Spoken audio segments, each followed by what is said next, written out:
Subscribe करिए हमारे channel target UP TET CTET को और बेल आइकन को दबाइए। हेलो फ्रेंड्स, मैं रेनू स्वागत करती हूँ आप सभी भावी अध्यापक एवं अध्यापिकाओं का आपके अपनी channel target UP TET CTET पे।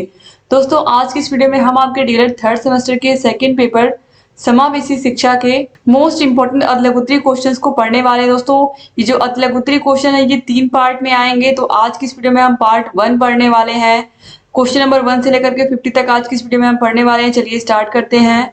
क्वेश्चन नंबर 1 है, समावेशी शिक्षा का क्या अर्थ है। समावेशी शिक्षा से अभिप्राय है कि छात्रों को सार्थक शिक्षा अनुकूलतम पर्यावरण में उपलब्ध कराई जाए जिससे वे अपने जीवन को सफल बना सके। इसमें योग्यता, शारीरिक अक्षमता, भाषा, संस्कृति, पारिवारिक पृष्ठभूमि तथा उम्र किसी प्रकार का कोई अवरोध उत्पन्न ना कर सके। दोस्तों, समावेशी शिक्षा का सिंपल सा मतलब है सबको समान रूप से शिक्षा मिले, यानी कि शिक्षा का सार्वभौमिकरण। कोई भी किसी भी जाति, किसी भी वर्ग, किसी भी धर्म से आता हो, सभी बच्चों को शिक्षा का समान रूप से अधिकार है और सभी लोगों को एक ही कक्षा में बैठा करके पढ़ाया जाए। शारीरिक अक्षमता, भाषा, संस्कृति, कोई भी भेद, किसी प्रकार कोई भी भेद ना किया जाए बच्चों के साथ। वह किसी भी पारिवारिक पृष्ठभूमि से आते हो, किसी भी उम्र के हो, जो उनकी पढ़ाई की एज है उसमें वह स्कूल आ सके। तो इस प्रकार से जो शिक्षा है वो सभी के लिए है। समावेशी शिक्षा में यही बताया गया है। ये पेपर आप लोगों के पाठ्यक्रम में इसीलिए रखा गया है कि जो विशेष रूप से अक्षम बालक, या ये कहें जो विशेष बालक होते हैं, निःशक्त बालक होते हैं, शारीरिक रूप से कमजोर होते हैं, किसी प्रकार की कोई भी प्रॉब्लम होती है उनको, तो ऐसे बच्चों को भी हमें समान रूप से ही समझना है और उन्हें समान रूप से ही शिक्षा देनी है। क्वेश्चन नंबर 2 है, मंद बुद्धि बच्चों की मानसिक विशेषताएं बताइए। तो मंद बुद्धि बच्चों की मानसिक विशेषताएं इस प्रकार है। बुद्धि लब्धि सामान्य बालकों से कम होती है। जन्मजात मानसिक क्रियाएं सामान्य बालकों की अपेक्षा कम होती हैं। स्मृति विस्तार, ध्यान विस्तार कम होता है। क्वेश्चन नंबर 3 है, निर्देशन का अर्थ स्पष्ट कीजिए। तो निर्देशन एक व्यक्तिगत कार्य है जिसके द्वारा शिक्षार्थी को उसकी समस्याओं का समाधान करने के लिए प्रेरित किया जाता है। निर्देशक समस्याओं का समाधान स्वयं नहीं करता है, वरन ऐसी विधियां बताता है जिसका प्रयोग करके बालक या व्यक्ति उन समस्याओं को स्वयं सुलझा सकता है। तो दोस्तों, जो शिक्षक होते हैं कक्षा में, वो हम उनको निर्देशक कह सकते हैं, क्योंकि इसमें हम शिक्षार्थी को क्या करते हैं, समस्याओं का समाधान करने के लिए प्रेरित करते हैं। और समस्या का समाधान हम खुद नहीं करते, बच्चा अपनी समस्या का समाधान खुद करता है, हम बस उसको रास्ता दिखाते हैं या उसको समाधान बताते हैं। क्वेश्चन 4 है, वंचन क्या है। डेप्रीवेशन क्या है। तो वंचन जीवन की वह ऋणात्मक दशा है जो मानव क्षमताओं के विकास में बाधक होती है। किसी चीज से रहित, इसका अर्थ होता है किसी चीज से रहित, जैसे कि जो मूलभूत सुविधाएं हैं वह भी ना मिल पाना, बिजली, पानी, ये सब चीजें सही रूप से ना मिल पाना, या आर्थिक रूप से कमजोर होने की वजह से सही प्रकार से जीवन यापन ना कर पाना, या किसी सुविधा से वंचित रह जाना, यही होता है वंचन। इसके बाद क्वेश्चन नंबर 5 है, समस्यात्मक व्यवहार के कौन कौन से कारण हैं। समस्यात्मक व्यवहार, कोई बच्चा क्यों समस्यात्मक बच्चा बन जाता है या क्यों वह समस्यात्मक बालक कहलाता है, उसके क्या क्या रीजन होते हैं। तो पहला है आनुवांशिक कारण, बुद्धि में दुर्बलता, विरासत में मिले दुर्बलता, मतलब बच्चा स्मोक कर रहा है, ड्रिंक कर रहा है, ये सब विरासत में मिलने का मतलब क्या, वो उसके घर में बड़ों को उसने देखा वह भी सीख गया। बुद्धि दुर्बलता यानी कि माता पिता की बुद्धि भी कुछ कम थी और बच्चे की भी हम कह सकते हैं, या हो सकता है बच्चा जन्म से ही उसके माता पिता तो बुद्धिमान हो लेकिन बच्चे के अंदर बच्चा ही दुर्बल हो, उसकी बुद्धि दुर्बल हो, या मंद बुद्धि बच्चा हो, ये भी कह सकते हैं। फिर शारीरिक कारण, बहरापन, अंधापन, गंजापन, कम दिखाई देना, ऊंचा सुनना, ये सभी कारण हो सकते हैं। फिर है संवेगात्मक कारण, ये बहुत महत्वपूर्ण है, अंगूठा चूसना, बिस्तर गीला करना, चिड़चिड़ाना या चिड़चिड़ापन। फिर है सामाजिक कारण, निम्न सामाजिक आर्थिक स्थिति, उचित देख रेख का अभाव। निम्न सामाजिक आर्थिक स्थिति का मतलब है कि बच्चों को सही से खाने को नहीं मिल रहा है, वो अपने से अच्छे वर्ग के लोगों, या ये कहें कि अपने से अमीर वर्ग के लोगों को देखते हैं तो उन्हें लगता है कि इनके पास गाड़ी है, मकान है, अच्छे अच्छे कपड़े पहनते हैं, हमारे पास क्यों नहीं है। फिर ऐसे बच्चे ही गलत रास्ते पर चले जाते हैं, या फिर ये कहें कि ऐसे बच्चे फिर गलत कदम उठा लेते हैं और गलत रास्ता पकड़ लेते हैं, हिंसा का रास्ता पकड़ लेते हैं।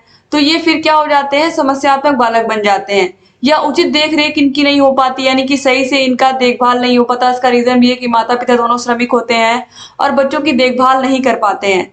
इसके अलावा माता पिता के मध्य टूटते संबंध आजकल ये भी बहुत बड़े कारण हो गए हैं। फिर बड़े सदस्यों की बुरी आदतें आदि, वो तो आपने ऊपर अभी देखा है, विरासत में मिले दुर्व्यसन। क्वेश्चन नंबर 6 पर अब आते हैं, सामाजिक निर्देशन से आप क्या समझते हैं? सामाजिक निर्देशन का अर्थ है सामाजिक परिपक्वता, अच्छी आदतें तथा पक्षपात को दूर करना और अच्छे मूल्यों को सीखना। क्वेश्चन नंबर 7 है, छात्रों का निर्देशन प्रदान करने वाली या छात्रों को निर्देशन प्रदान करने वाली दो विधियों के नाम लिखिए।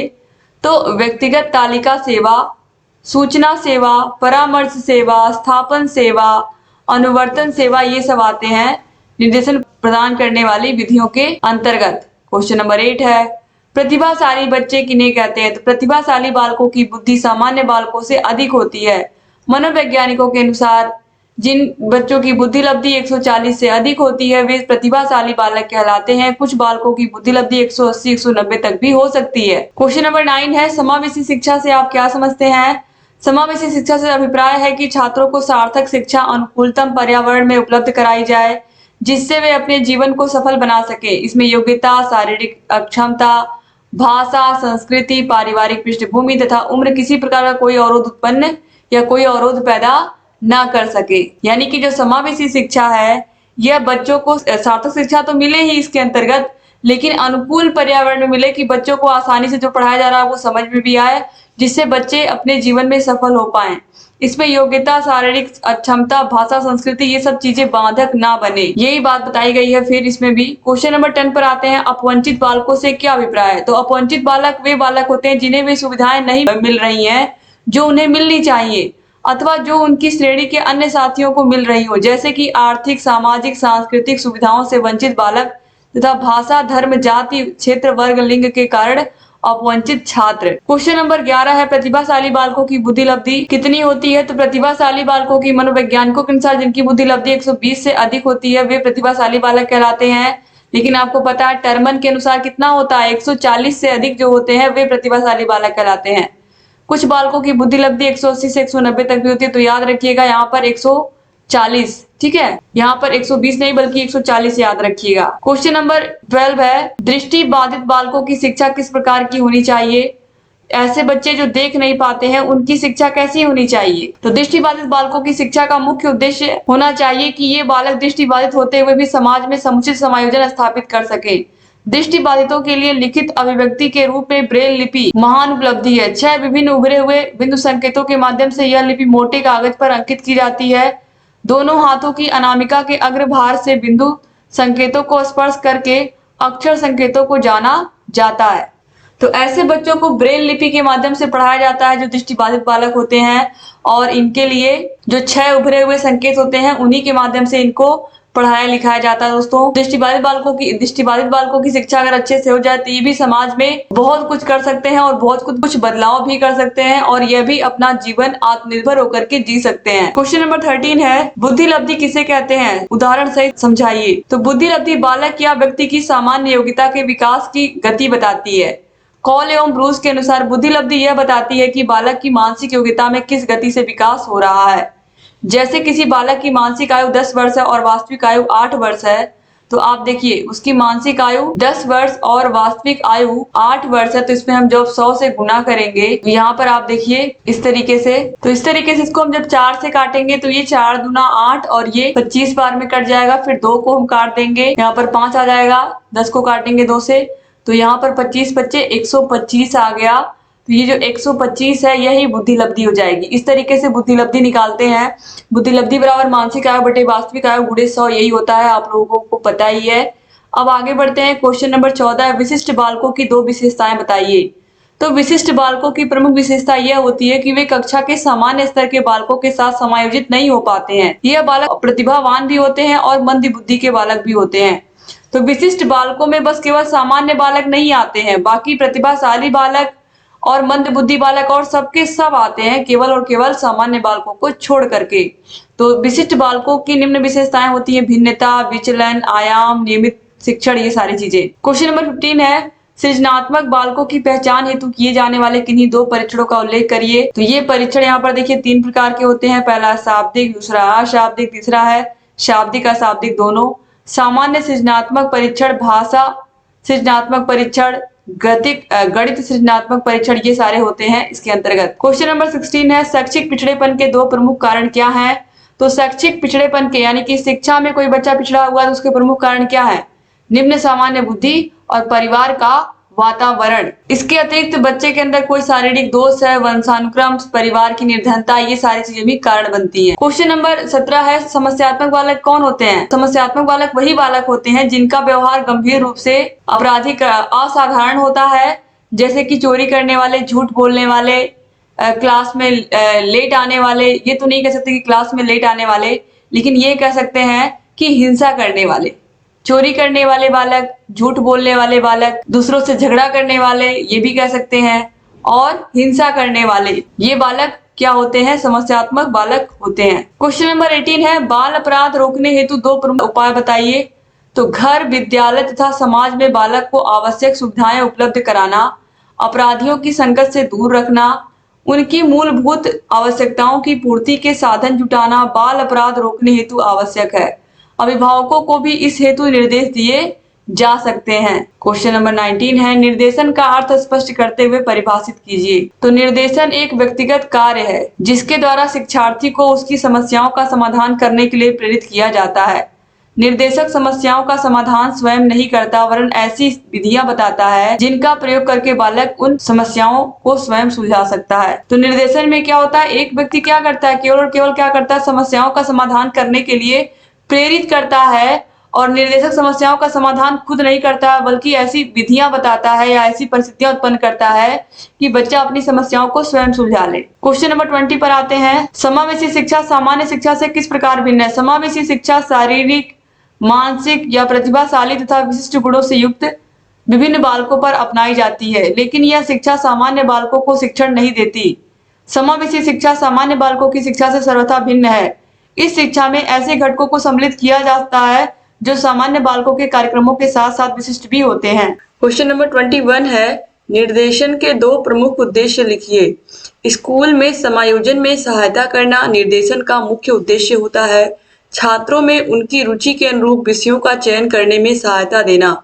दोस्तों, जो निर्देशन होता है वो स्कूल में होता ही है, शिक्षक बच्चों को निर्देश ही देते हैं।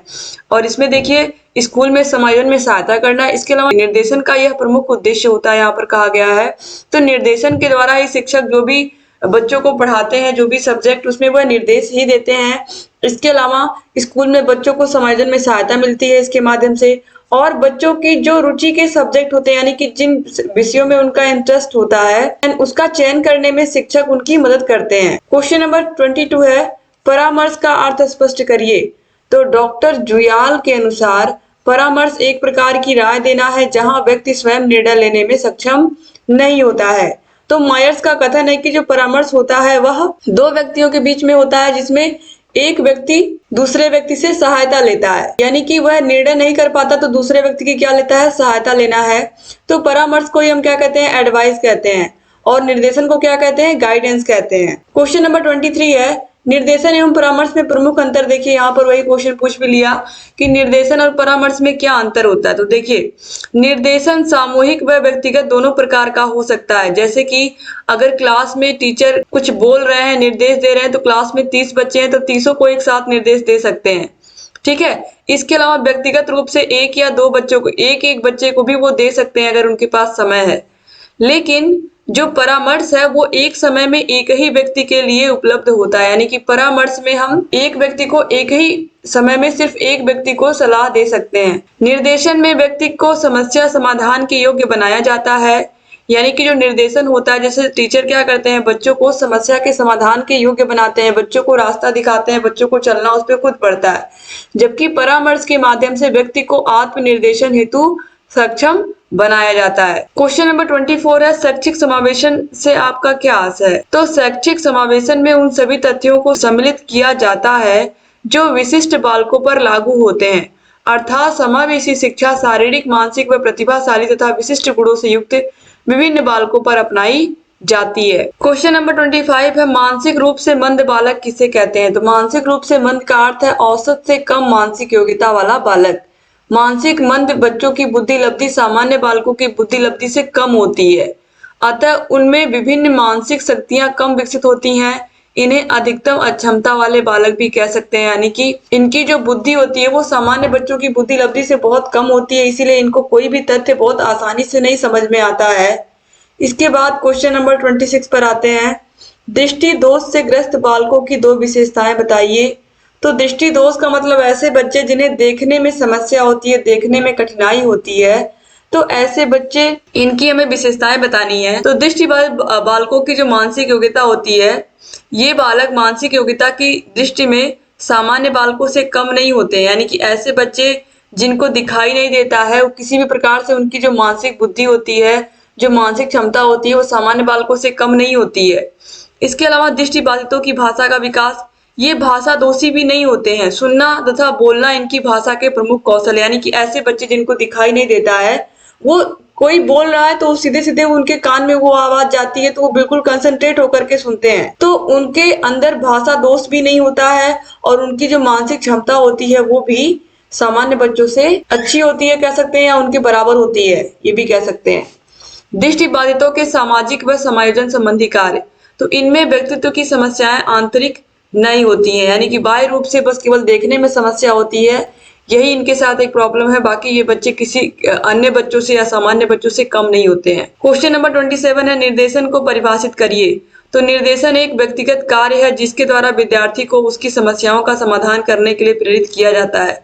निर्देशक समस्याओं का समाधान स्वयं नहीं करता है, बल्कि ऐसी विधियां बताता है जिनका प्रयोग करके बालक उन समस्याओं को स्वयं सुलझा सकता है। तो निर्देशन अगर कहीं भी आता है तो आपको रटने की जरूरत नहीं है, बस आपको केवल समझने की जरूरत है कि जो निर्देशन होता है यह एक प्रकार से कह सकते हैं कि जो निर्देशक होता है वह समस्याओं का समाधान खुद नहीं करता है, बल्कि वह ऐसी विधियां बताता है जिनका प्रयोग करके बालक अपनी समस्याओं को सुलझा लेता है या अपनी समस्याओं का समाधान खोज लेता है। तो निर्देशक केवल रास्ता दिखाते हैं, बस याद रखिएगा, गाइड करते हैं। क्वेश्चन नंबर 28 है, परामर्श में सहयोग देने वाली किन्हीं दो संस्थाओं का नाम लिखिए। तो परामर्श में सहयोग देने वाली संस्था है मनोविज्ञान शाला उत्तर प्रदेश इलाहाबाद, जो कि अब प्रयागराज के नाम से जाना जाता है। तो प्रयागराज आप लिखिएगा कहीं भी। अब मंडलीय मनोविज्ञान केंद्र, इसके अलावा जिला शिक्षा एवं प्रशिक्षण संस्थान यानी कि डायट। क्वेश्चन नंबर 29 पर आते हैं, समावेशी बालकों का अधिगम जानने हेतु प्रयोग किए जाने वाले दो उपकरणों को बताइए। समावेशी बालकों का अधिगम जानने हेतु किए जाने वाले दो उपकरणों को बताइए। तो बुद्धिलब्धि परीक्षण होता है, व्यक्तिगत बुद्धि परीक्षण, सामूहिक बुद्धि परीक्षण भी होता है। क्वेश्चन नंबर 30 है, परामर्श से आप क्या समझते हैं। डॉक्टर जुमाल के अनुसार परामर्श एक प्रकार की राय देना है जहां व्यक्ति स्वयं निर्णय लेने में सक्षम नहीं होता है। तो डॉक्टर जुमाल की परिभाषा और मायर्स की परिभाषा, ये परामर्श की बहुत इंपॉर्टेंट परिभाषाएं हैं, क्योंकि ये बार बार एग्जाम में पूछी गई है बहुविकल्पी क्वेश्चंस में। क्वेश्चन नंबर 31 है, टीएलएम से क्या आशय है। तो टीचिंग लर्निंग मटेरियल, शिक्षण अधिगम सामग्री, जिनका प्रयोग करके हम बच्चों को विषय को पढ़ाते हैं, समझाते हैं, जिससे बच्चों को आसानी से विषय समझ में आए। क्वेश्चन नंबर 32 है, परामर्श में सहयोग के संबंध में निरीक्षण तंत्र से आपका क्या आशय है। तो निरीक्षण की इस प्रक्रिया में निरीक्षणकर्ता विद्यालय जाता है और विद्यालय की विभिन्न गतिविधियों का अवलोकन करता है। यदि उनमें कोई दोष है तो वह उनको ढूंढता है और रिकॉर्ड तैयार करता है। क्वेश्चन नंबर 33 है, पैनल पर्यवेक्षण से आप क्या समझते हैं। कुछ व्यक्तियों के समूह द्वारा पर्यवेक्षण किया जाता है, उसे पैनल पर्यवेक्षण कहा जाता है। पैनल का यह समूह शिक्षा विभाग के अधिनियमों के अंतर्गत किया जाता है। क्वेश्चन नंबर 34 है, विशेष विद्यालय से आपका क्या आशय है। विशेष विद्यालय वे होते हैं जहां विशिष्ट बालकों की शिक्षा का विशेष प्रबंध होता है, जैसे वाणी बाधित बालकों के लिए विशेष यंत्रों की सुविधा होती है, जैसे चित्र दिखाकर धारा प्रवाह भाषा बुलवाई जाती है। दृष्टि बाधित बालकों में आंशिक बाधित बालकों को उत्तल दर्पण, चश्मे तथा दृष्टि यंत्रों की सहायता से शिक्षा दी जाती है। विशेष विद्यालय के चित्र, आकृतियां, मॉडल, संकेत, शब्द, मानचित्र तथा अन्य सहायक सामग्रियों से शिक्षा दी जाती है।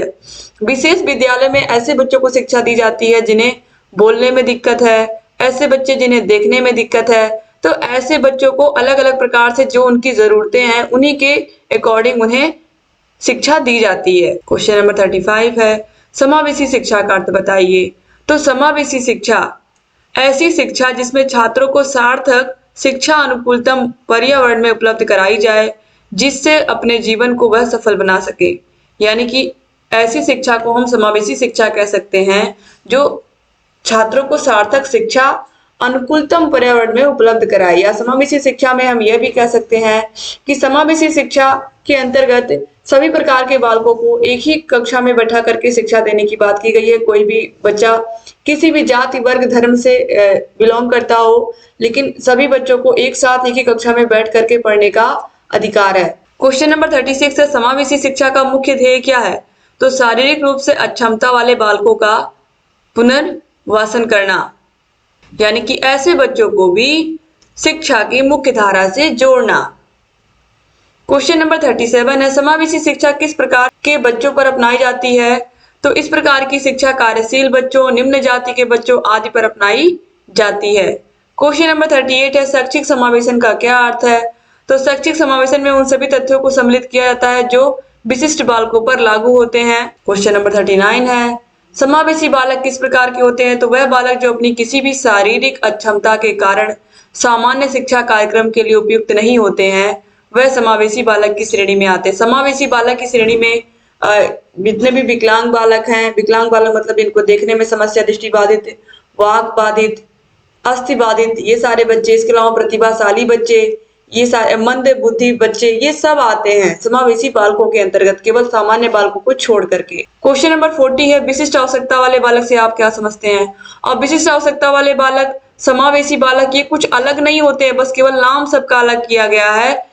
इसी में यही सारे बच्चे आते हैं, ऐसे बालक जिनका शारीरिक, मानसिक और संवेगात्मक विकास सामान्य बच्चों की तुलना में अलग होता है, वे विशिष्ट बालक कहलाते हैं। यानी कि ऐसे बच्चे जो शारीरिक रूप से विकलांग हैं, देखने में समस्या, बोलने में समस्या, हड्डियों में समस्या, यानी कि वही चीज फिर वाक बाधित, मूक बधिर, इसके अलावा दृष्टि बाधित, इसके अलावा ऐसे बच्चे जो मंद बुद्धि के हैं, वही सारे बच्चे, प्रतिभाशाली बच्चे, सब विशिष्ट बालकों के अंतर्गत आते हैं। ये सब मैंने आप लोगों को ऑलरेडी पहले ही पढ़ा दिया है क्लासेस में।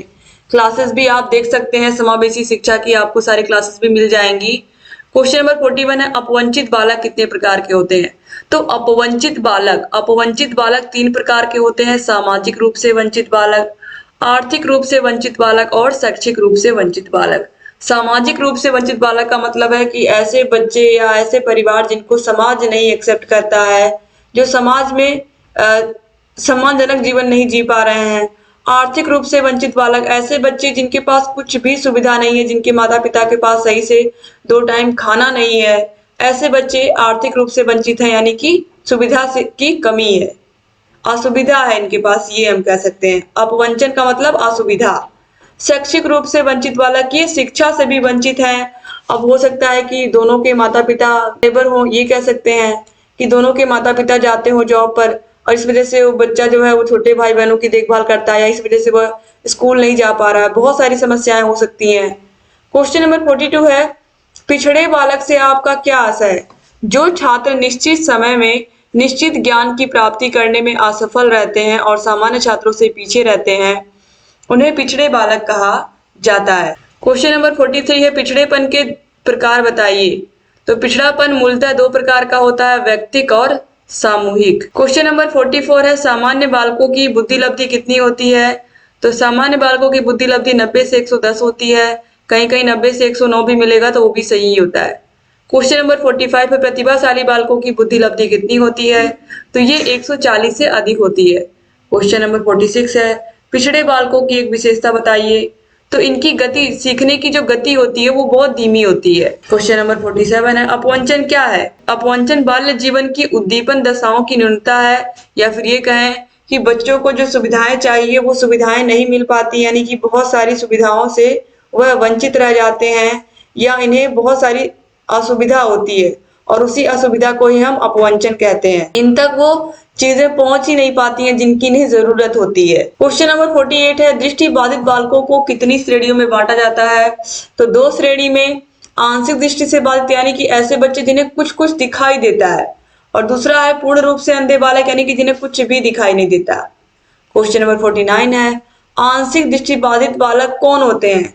तो वह बालक जो कि बड़े अक्षरों को मुद्रित भाषा में या उत्तल दर्पण की सहायता से, यानी कि चश्मा लगा करके वो पढ़ लेते हैं थोड़ा बहुत, तो ऐसे बच्चे आंशिक दृष्टि बाधित होते हैं, यानी कि पूरी तरीके से ऐसा नहीं कि बिल्कुल नहीं इनको दिखाई देता, इनको थोड़ा बहुत दिखाई देता है। क्वेश्चन नंबर 50 है, आंशिक दृष्टिबाधित बालक की दृष्टि क्षमता कितनी होती है? तो इनकी दृष्टि क्षमता 20 से लेकर के 70 तक होती है। तो इस तरीके से यहाँ पर आपका पार्ट 1 कंप्लीट हो गया।